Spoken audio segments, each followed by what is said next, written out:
ஆவலுடன் காத்திருக்கும் பிரசாதம். ஸ்ரீமுஷ்ணத்தினுடைய முத்தக்காசை சொல்லவா, காஞ்சிபுரத்தினுடைய இட்லியை சொல்லவா, மேல்கோட்டையினுடைய துணித்தேங்குடலை சொல்லவா, அல்லது காஞ்சிபுரத்தில் ஊரகத்தான் சன்னதியில் இருக்கிற பாயசத்தின் பெருமை சொல்லவா? ஒவ்வொரு க்ஷேத்திரத்தில் ஒவ்வொரு பிரசாதம். மிளகா போட்டு புளியோதரை பண்ணுற க்ஷேத்திரம் இருக்குது, மிளகா இல்லாமல் மிளகு போட்டு புளியோதரை பண்ணுற க்ஷேத்திரம் இருக்குது. இந்த பிரசாதம் எல்லாமே பெருமாளுக்கு பிடித்தமானது தான். அப்பம் கலந்த சிற்றுண்டி அக்காரம் பாலில் கலந்து சொப்படனான் சுட்டு வைத்தேன்னு பாசுரம். அப்படி என்ன அந்த பிரசாதத்துக்கு ஏற்றம், அதனுடைய சாஸ்திரோக்தமான சில பெயர் காரணங்கள்லாம் என்னன்னு பார்ப்போம். அதை முதல்ல விண்ணப்பிக்கிறேன். பிரசாத சொல்லுக்கு பொருள் என்ன? பிரசாதம்னு நம்ம தலைப்பில் நாம் எடுத்துட்டு இருக்கிறது முதல் நாள்லேயும் சொல்லிட்டு இருக்கேன், அன்னப்பிரசாதம். சாப்பிட்ற பிரசாதத்தை பற்றி தான் தலைப்பு போடப்பட்டிருக்கு. பிரசாதம்னா மொத்தமாகவே அருள்னு அர்த்தம். தீர்த்தமும் பிரசாதம் தான், துளசியும் பிரசாதம் தான், அன்னமும் பிரசாதம் தான். இருந்தாலும் புரியறதுக்காக பிரசாதம்னா அன்னப்பிரசாதம்னு விண்ணப்பிச்சிருக்கேன். முதல் நாள் தீர்த்தம் பார்த்துட்டோம், அடுத்த நாள் இப்போ வரைக்கும் துளசி பார்த்துட்டோம். இப்போ பிரசாதம்னா அர்த்தம் பார்ப்போம். பிரசன்னதா நைர்மல்யம் பிர சது தாத்து கஞ்சி பிரத்யம், இந்த மூணு சேர்ந்துருக்கு. சது தாத்து கஞ்சி பிரத்யம் சேர்த்துருக்கு. முன்னாடி பிரகிருஷ்டங்கிற அர்த்தத்தில் வந்திருக்கு. அப்படின்னால் பிரசன்னதா தெளிவு. பிரசன்னதான்னா தெளிவு, தண்ணீர் தெளிவாக இருக்கா? அதை போல பிரசாதன்னு சொன்னால் முகம் பிரசாதமாக இருக்குன்னா தெளிவாக இருக்குன்னு அர்த்தம். ஓ, பிரசாதத்தை வாழ்ந்தப்புறம் முகம் தெளிவாகுங்கிறீர, அதைத்தான் சொல்லிட்டு இருக்கிறானா? ஆமாம், அதைத்தான் சொல்கிறேன். ஏன்னா எத்தையோ சாப்பிட்டா முகம் தெளிவாகாது, பகவத் பிரசாதத்தை வாழ்ந்தா தான் முகம் தெளிவடையும். தமசா நதியில் தீர்த்தமாடுறதுக்காக வால்மீகி கிளம்பினார். நாரத பகவான் ஆசிரமத்துக்கு எழுந்துருளினார். அவர்கிட்ட 16 கேள்வி கேட்டார். கோன்வஸ்மின் சாம்பிரதம் லோகே குணவான்னு தொடங்கித்து பதில் சொல்லிட்டார். ராமோ நாம ஜனைஸ்துதா இக்ஷ்வாகுவம்ச பிரபவா, ராமன் தான் எல்லா குணாபிராமன்னு நாரதர் சொல்லிட்டு ஒரு கிளம்பிட்டார். இவர் பரத்வாஜ முனிவர் அழைச்சிட்டு ஸ்நானத்துக்காக போகணும். கங்கைக்கு போகணும்னா தள்ளி இருக்குது, தமசா நதி கிட்டக்க இருக்குது. இதெல்லாம் கான்பூருங்கிற இடத்துல இருந்து ஒரு 30 மைல் தொலைவில் பிட்டூருங்கிற இடத்துலட்டா இருக்குது, அது கங்கை இருக்குது.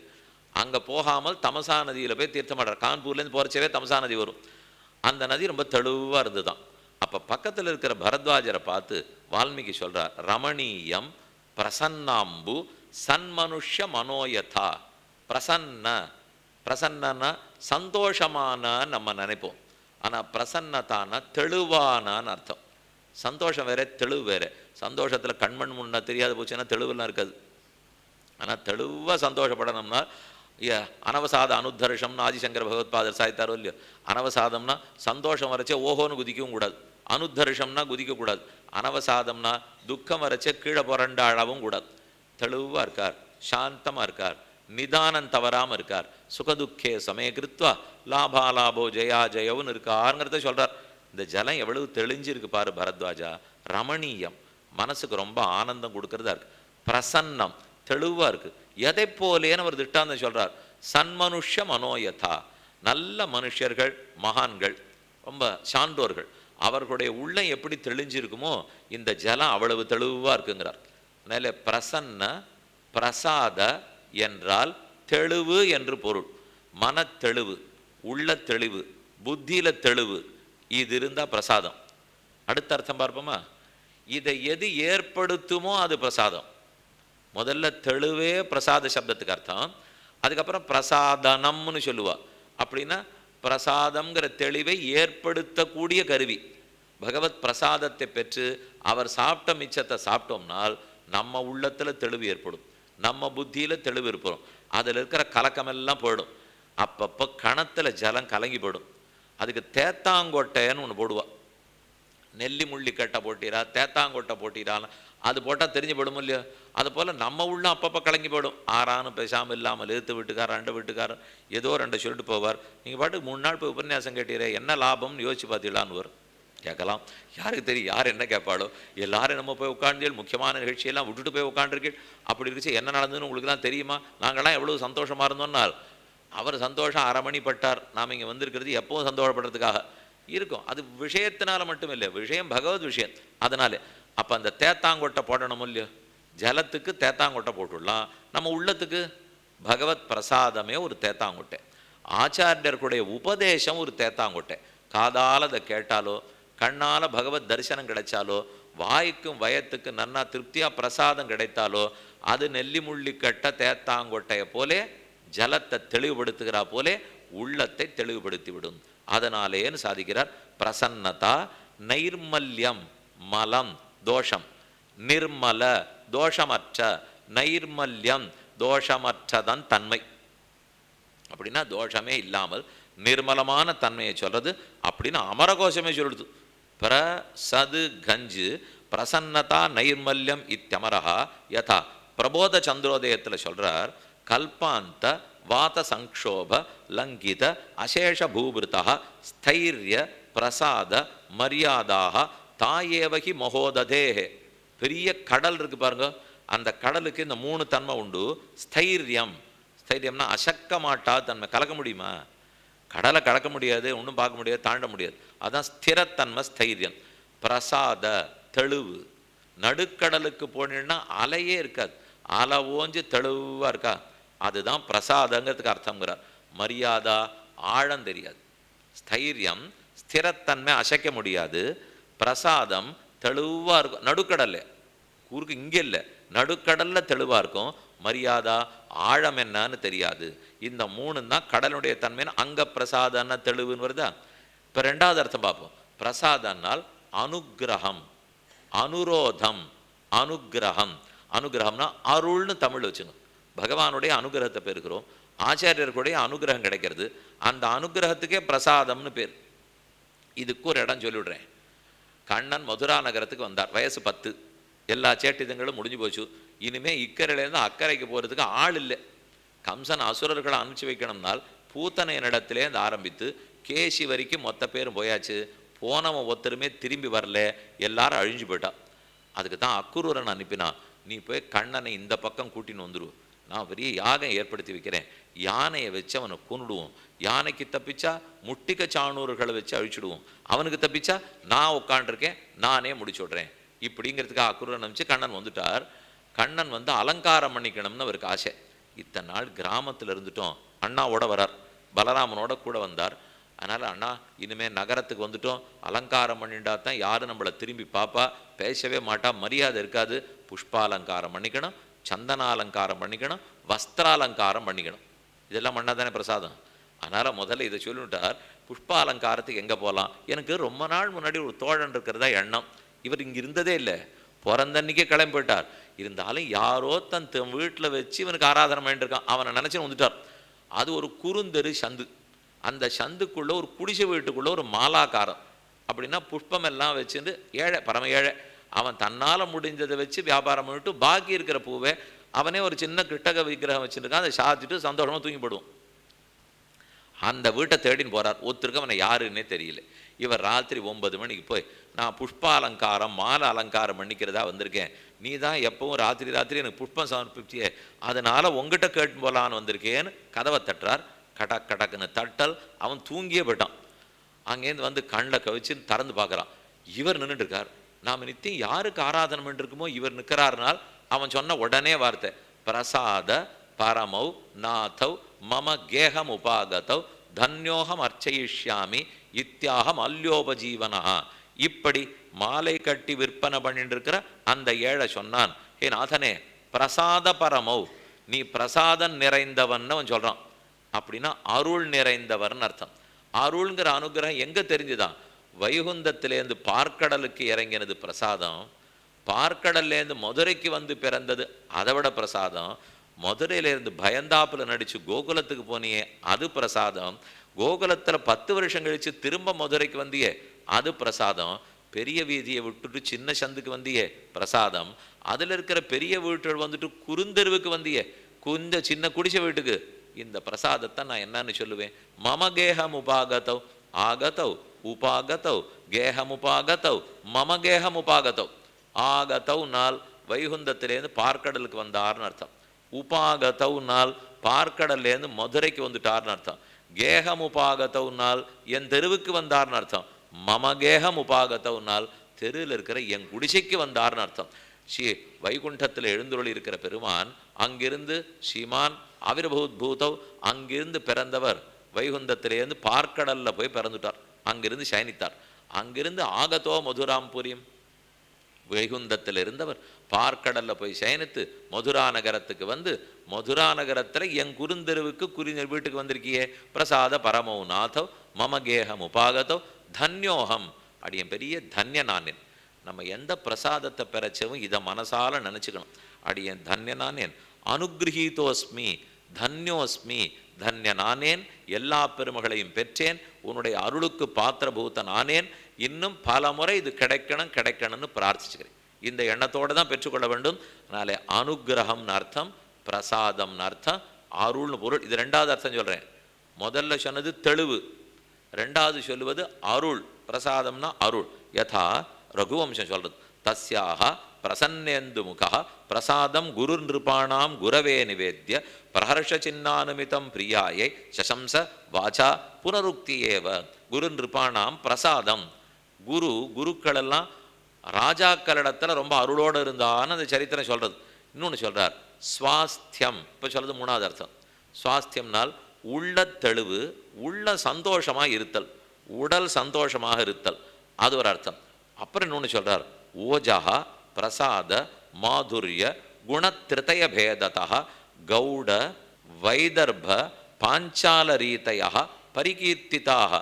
கௌட தேசம், வைதர்ப தேசம், பாஞ்சால தேசம், இதெல்லாம் நீங்கள் சரித்திர பாடத்தில் கேள்விப்பட்டிருக்கீங்களோ இல்லையா?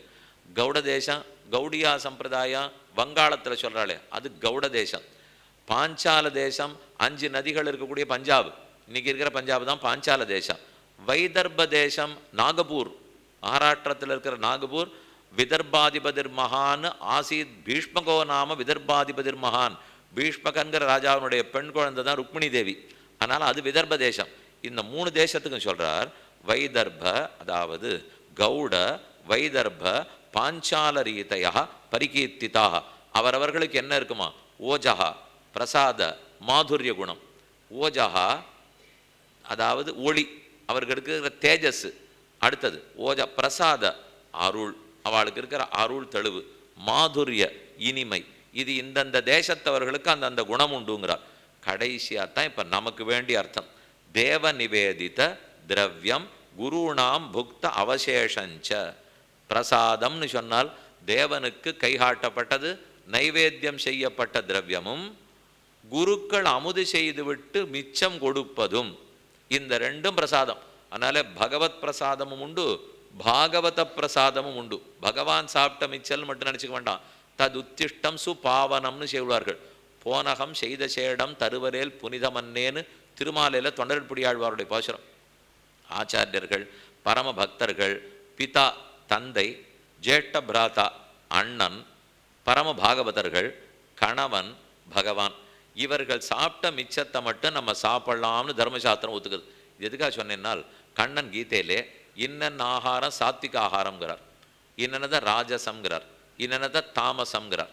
அதில் தாமச ஆகாரத்தை சொல்லச்சே யாத்தயாமம் கதரசம் பூதி பரியுஷிதம் உச்சிட்டஞ்ச அமேத்தியம் ஆகாராக தாமசப்பிரியாகான்னு முடிச்சுட்டார்.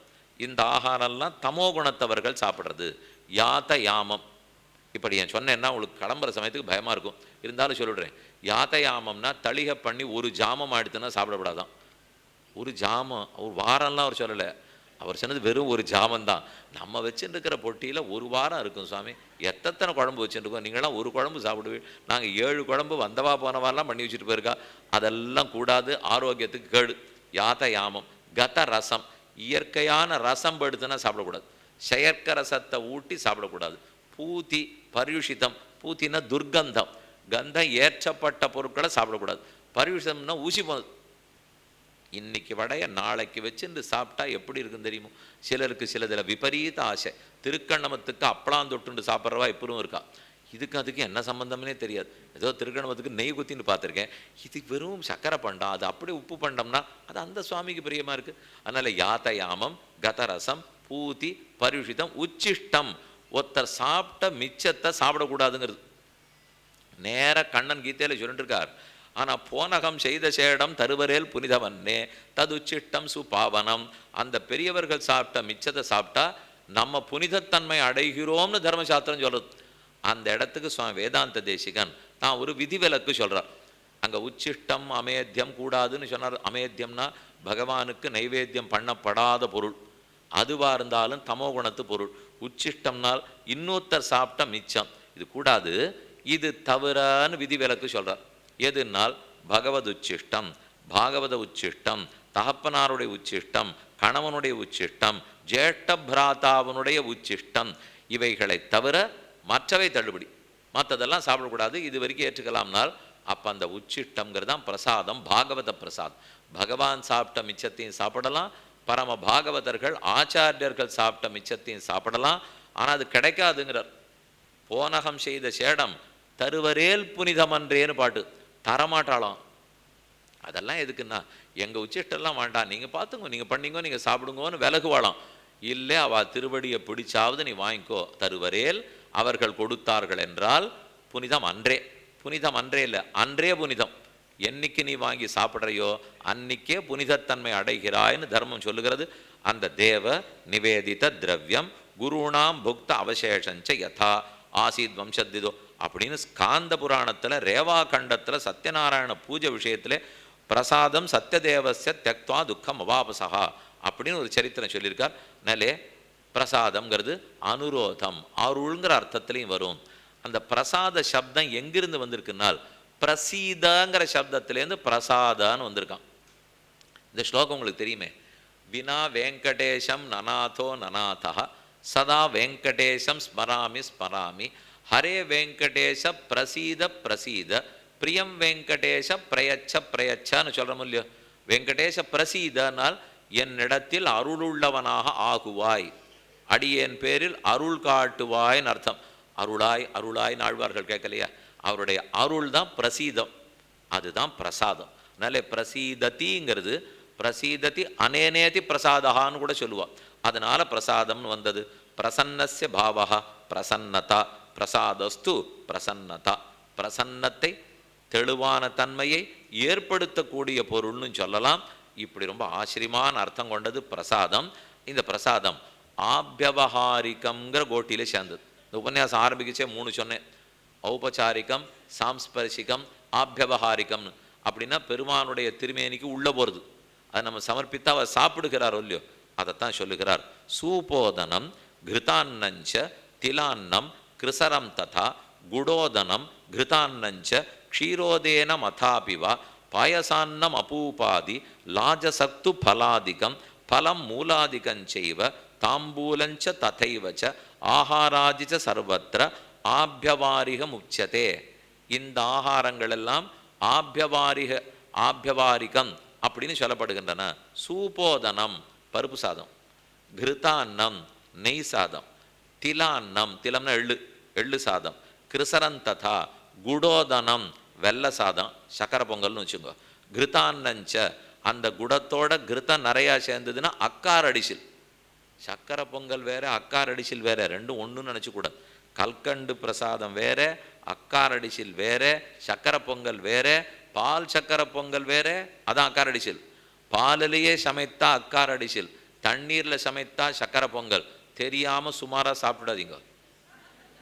இதில் பால் ஏற்றி 60 படி பால் திருமாலிருஞ்சோலமலை கள்ளழகருக்கு ஆண்டாள் சமர்ப்பிக்கச்சே நாறு நரும் பொழில் மாலிரும் சோல நம்பிக்கினான் 100 தடாவில் வெண்ணை வாய் நேர்ந்து பராவி வைத்தேன் 100 தடா நிறைந்த அக்கார் அடிசில் சொன்னேன்னு பாசுரம்.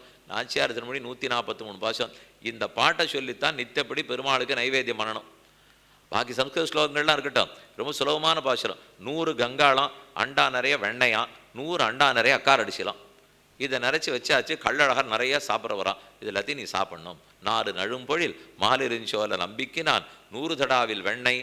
அந்த இடத்துல இதே பராசர பட்டர் தன் காலக்ஷேபத்தில் சொல்லிருக்கார், 100 கங்காளம் வெண்ணெய் 100 அண்டா நிறைய அக்காரடிச்சில். பக்கத்தில் இருந்தவன் கொஞ்சம் சாஸ்திரம் தெரிஞ்சவன். அவன் மெதுவாக அந்த சுவாமிகிட்ட ஒரு சந்தேகம் இருக்குது. அன்னத் பூர்ணா தபாம் கும்பாத்துன்னு நான் வாக்கியம் கேள்விப்பட்டிருக்கேன், நீரானா 100 கங்காளம் வெண்ணெய்ங்கிறீர், 2 வாக்கியமும் முரண்படுறதேன்னு அவன் கேட்குறான். இது பாரதத்தில் இருக்கிற ஸ்லோகம், விட்டு புராண ஸ்லோகம். அன்னத் பூர்ணாத்து அபாம் கும்பாத்து அன்னத் பாதாவலேஜனாத்து அன்னத்து குஷல சம்பிரஷ்னாத்து நச்சேச்சதி ஜனார்தனஹான்னு ஒரு ஸ்லோகம். பெருமாள் எதை விரும்புகிறார்? இதெல்லாம் திருத்தராஷ்டனுடைய அரண்மனைக்கு கண்ணன் தூது வருகிறார். அப்போ இவர்கள்லாம் உட்காந்து பேசின்னு இருக்கா. என்னாட்ட 4 பேர் சேர்ந்து பேசினா என்ன பிரயோஜனம்? அதனால் துரியோதனன் பார்த்து சஞ்சயன்ட்ட சொல்கிறான், திருத்தராஷ்டன்ட்ட சொல்கிறான், கண்ணன் நம்ம பக்கம் வர்றார், இவரை நம்ம பக்கம் இழுக்கணும், என்ன கொடுத்தா அவர் நம்ம பக்கம் சாஞ்சிடுவார். அந்த நீ ரகசியத்தை மட்டும் நீ சொல்லுங்கிறான். சஞ்சயனுக்கு இங்கு அக்ரூரனுக்கு சிரிப்பு. நீ என்ன கொடுக்க போற, உங்ககிட்ட என்ன வச்சுட்டு இருக்கே, அவர் உன் பக்கம் இழுக்க. நான் ஒரு 10 கிராமம் கொடுத்து இழுத்துட்டோமானால் அதில் 5 கொடுக்குறேன்னா அவன் வரவே மாட்டானே. அவன் கேட்டுன்னு வரதே 5 குண்டூசினாலும் அதை தரமாட்டேன்னுட்டு கையூட்டு 10 கிராமமா. லஞ்சம் 10 கிராமம் கொடுத்து நடக்காத வைக்கிறதுக்கு அவன் கேட்ட 5 கிராமத்தை கொடுத்துட்டு போயிருக்கலாம் இல்லையோ. தெரியல, வெளிக்கண்ணும் தெரியல, உட்கண்ணும் தெரியல. அதனால பக்கத்தில் இருக்கிறவாள்கிட்ட பேசிட்டு இருக்கா, இப்படி அவன் வரப்போறானே என்ன செய்யலாம் அப்படின்னு கேட்டு, சரி கண்ணன் வரட்டும், வந்த பிற்பாடு செய்வோன்னு விதுரன் தன் குடிசையில் தயாராக இருக்கிறார். அப்போ சொல்கிறச்சே அதில் ஒரு ஸ்லோகம் இருக்குது. சஞ்சயனும் அக்ரூரனும் திருத்தராஷ்டிர இடத்துல சொல்கிறா, நீ நினைக்கிறாப்பெல்லாம் கட்சி மாறுறவன்லாம் அவன் இல்லை, நீ கொடுக்கறதுக்கெல்லாம் அவன் மயங்குறவனே இல்லை. அவன் எதுக்கு மயங்குவான்னு நான் சொல்கிறேன். அன்னத் பூர்ணாது அபாம் கும்பாத். அபாம் கும்பம் தண்ணீர் குடம், பூர்ண கும்பம்.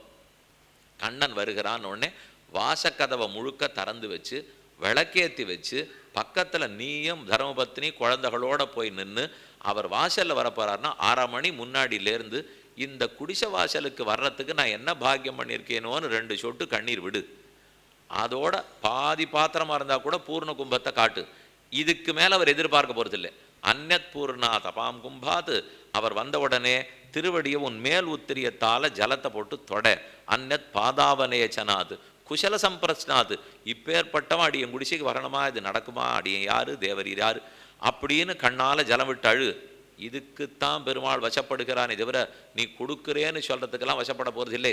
அவர் அதை கூட எதிர்பார்க்கறதில்லை. இது அங்கே ஸ்லோகம் இருக்கா. இது எதுக்கடி இப்போ எடுத்தேன், இது சொல்லிகிட்டே வரைச்சே திடீர்னு மறந்து போயிடும். எதுக்காகவோ எதுவோ சொல்லிட்டு அது மேலே மேலே மேலே போடுவோம். போன இடத்துல திரும்பி வர்றோம் இல்லையோ. பராசர பட்டர் காலக்ஷேபத்தில் உட்காண்டிருக்கார்.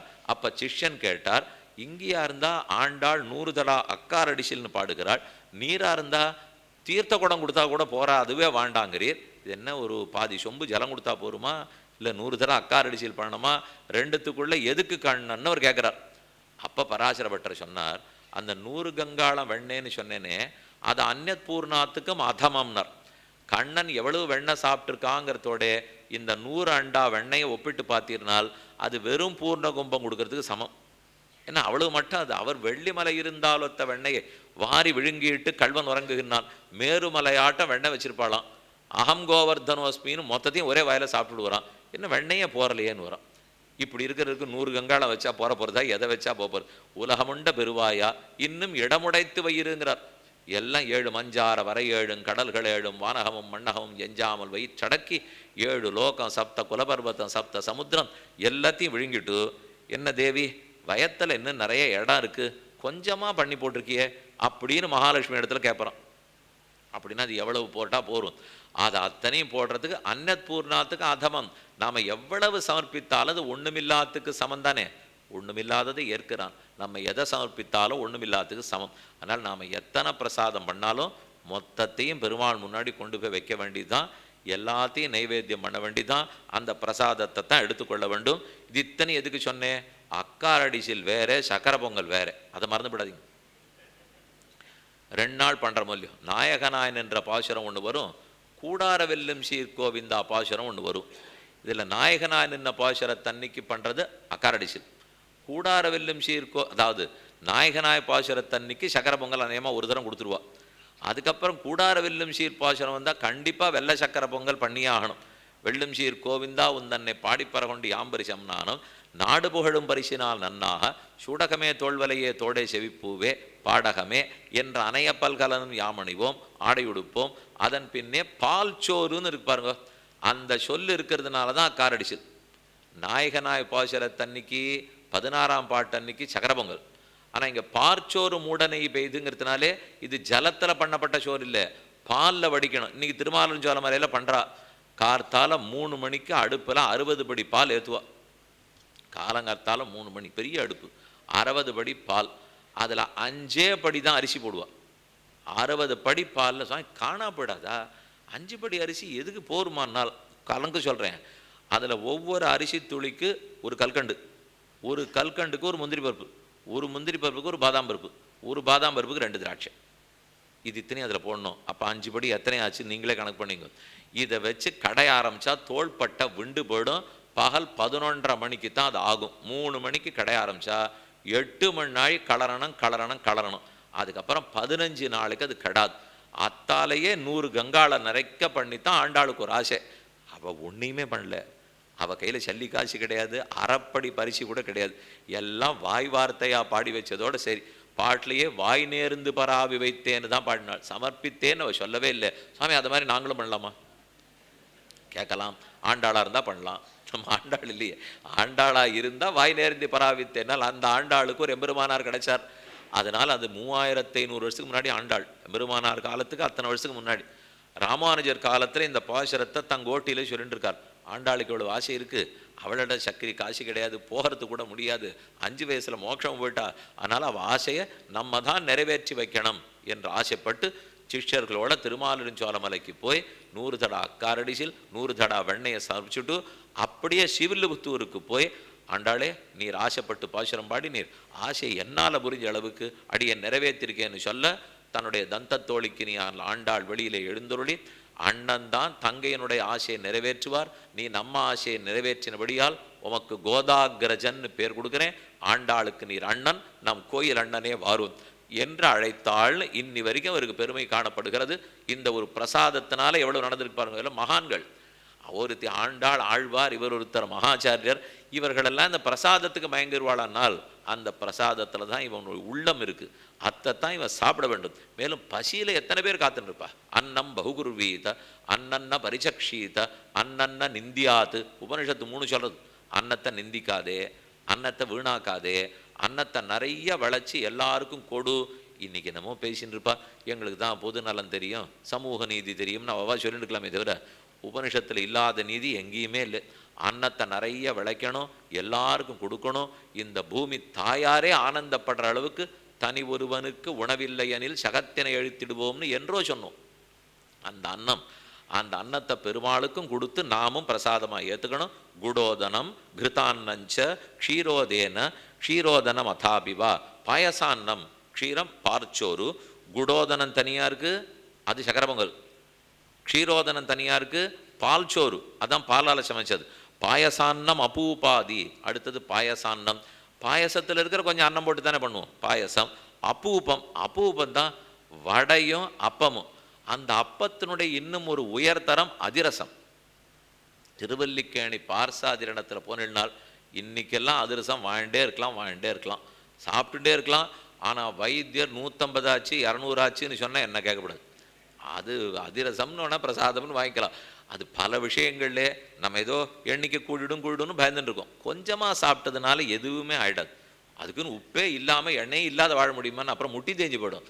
இவா சொல்லிட்டே இருப்பா, நமக்கு கொழுப்பு சக்தியை குறைக்கணும்னு இருக்க வேண்டிய கொழுப்பு இருந்து தான் ஆகணும்.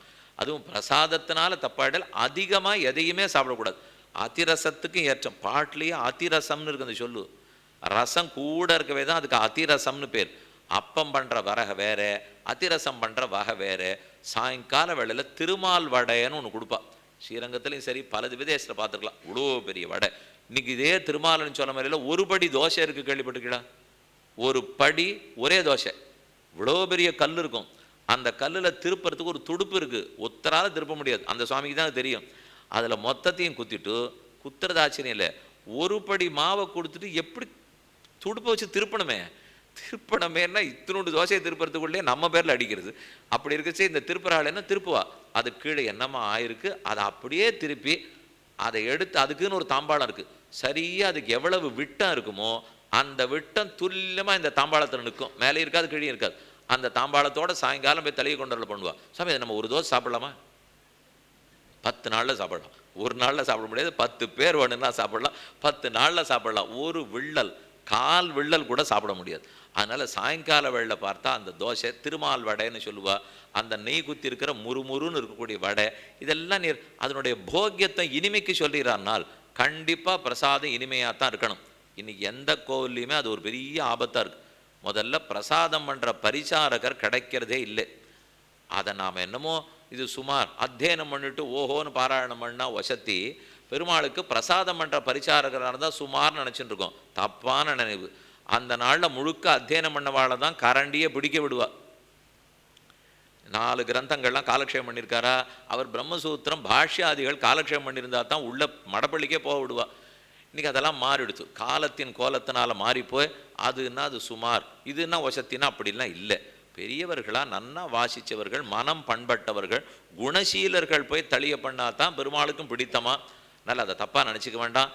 உங்களுக்கும் உங்கள் ஊர் கோவில் தான் இருந்து, கிராம கோவில் இருந்து அங்கே ஒத்துருமே இல்லை, நமக்கு போகக்கூடிய ஒரு பாக்கியம் கிடச்சி ஒரு 10 நாள் அங்கே தங்கியிருக்கீள், ஒரு மாதம் இருந்திருக்கீள், இல்லை ஒரு திரியாக மாற்றின்னு போகிறதுக்கே வாய்ப்பு கிடச்சிருக்கு. உங்களுக்கு மடப்பள்ளி கைங்கரம் கிடச்சா அவசியம் பண்ணுங்க. நாம் பண்ணலாமன்னால் பண்ணுறதுக்கு கொஞ்சம் தகுதியும் வரவழைச்சிக்கணும். அதுக்கு என்ன வெளியில் ஆகார சுத்தி இருக்கணும், கண்டபடி பேசக்கூடாது, ஓரளவுக்கு சிக்க வச்சுக்கணும். நமக்கு வேட்டி ஆச்சாரமாவது இருக்க வேண்டும். வெளியில் பரான்ன நியமம் வச்சுக்கிட்டு போய் பண்ண இந்த பாக்கியம் கிடைக்குமா? ஆண்டாள் ஆசைப்பட்டு உடையவர் பண்ணியிருக்கார். எவ்வளவோ மகான்கள்லாம் ஆசைப்பட்டது. இன்றைக்கி அது குறைஞ்சி போய் இப்போ சமீபத்தில் ஒரு பெரிய ஜீயர் சுவாமி அப்படி இடத்துல கொடப்பட்டுன்னு சொல்லிட்டார். கடைசியில் கண்ணன் சொன்ன பத்திரம் புஷ்பம் பலன் தோயம் உண்மையாயிடும் போல் இருக்குன்னு அவர். அப்படின்னு என்ன, புளியோர தத்தியோன்னெல்லாம் இல்லையா, அவர் எந்த நேரத்தில் சொல்லிட்டு போனாரோ கீதையிலே, அது இலை இருந்தால் போகிறோம், புஷ்பம் இருந்தால் போகிறோம், தண்ணீர் இருந்தால் போகிறோம், பழம் இருந்தால் போகிறோம்னா அவ்வளோதான் இருக்குது கோவிலில். அப்போ வடை தேங்குடல் சக்கரை பொங்கல்லாம் பண்ணுறதுக்கு ஆள் இருந்தான்னா இதுக்கு பண்ண வேண்டாமோ இல்லையா? வாசலில் கடையில் பழமும் புஷ்பமும் வச்சுருக்கா, சமர்ப்பிச்சா வாங்கிக்கிறேன்னு இருக்கார். பொறுமை சுவாமினால் கலியுகம் முத்துறதுன்னு அர்த்தம். அவ்வளோதான் வச்சுக்கலாமே தவிர அதுக்கு விட அது எப்படி தான் முத்த போகிறதே விட்டுடுமேனால், முத்துறதை விட்டு வேடிக்கை பார்த்துட்டுருக்கிறதுக்கு நாம் இல்லவே இல்லை. அது முற்றட்டும், நம்மளையும் அது காவு கொண்டே போகட்டும், அதை பற்றி கவலைப்பட வேண்டாம். அதை விடாமல், அதை முற்ற விடாமல் நான் எவ்வளவு எதிர்க்கிறேங்கிறது தான் என் வேலையை தவிர, கலி என்னைக்காக இருந்தாலும் முத்தத்தான் போகிறது. கல்கி பகவான் அவதரிக்கு தான் போகிறார், மொத்த பேரும் போத்தான் போகிறோம். அன்றைக்கி நம்ம இருக்கமா இல்லையாங்கிற பேச்சு இல்லை, இருக்கிற நாளைக்குள்ள மோட்சம் போயிட்டோமாங்கிறது தான் பேச்சு. இதுதான் நமக்கு கடைசி பிறவியானதான் கேட்கலாமே தவிர, அதனால் எந்த கைங்கரியம் கிடைச்சதுனாலும் இதில் பெருமை பார்த்தேன், அது கூடுமா கூடாதா, நான் போய் அதை பண்ணுவேனா, இதெல்லாம் பகவத் கைங்கரியத்தில் வைத்து கொள்ளவே கூடாது. எந்த கைங்கரியம் கிடைச்சாலும் எதுவே என் பணி என்னாது, அதுவே ஆட்சியும் வீடு. அந்த கைங்கரியம் தான் நமக்கு பாக்கியம்னு கொள்ள வேண்டும்.